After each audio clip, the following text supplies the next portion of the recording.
కృతజ్ఞతలు వినండి వినండి బాబు బాబు ఒక నిమిషం బాబా ఆగండి. ఇది ముందస్తుగా కృతజ్ఞతలు చెప్పుకోవడానికి వచ్చాం.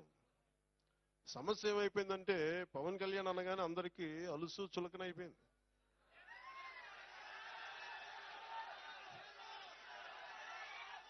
చెప్తున్నా అంటే వీళ్ళకి ఎలాంటి వాళ్ళు కావాలంటే జగన్ లాంటి నాయకుడు రైట్ అనిపిస్తాడు. ఒకసారి ఇంటర్వ్యూలు ఇవ్వడం, మాట్లాడితే కొడతాడు, బెదిరిస్తాడు.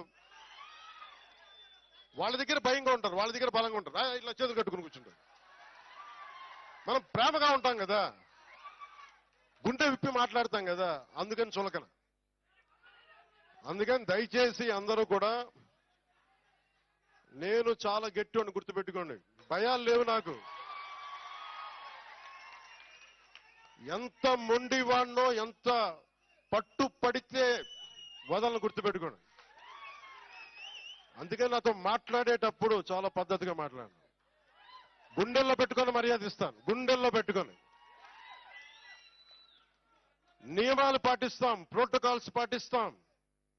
కానీ అలుసుగా తీసుకుంటే మటుకు నేను అంత తేలిగ్గా తీసుకున్నాను. ఎందుకంటే నేను ఒక వ్యవస్థని నడపాల్సిన వాడిని.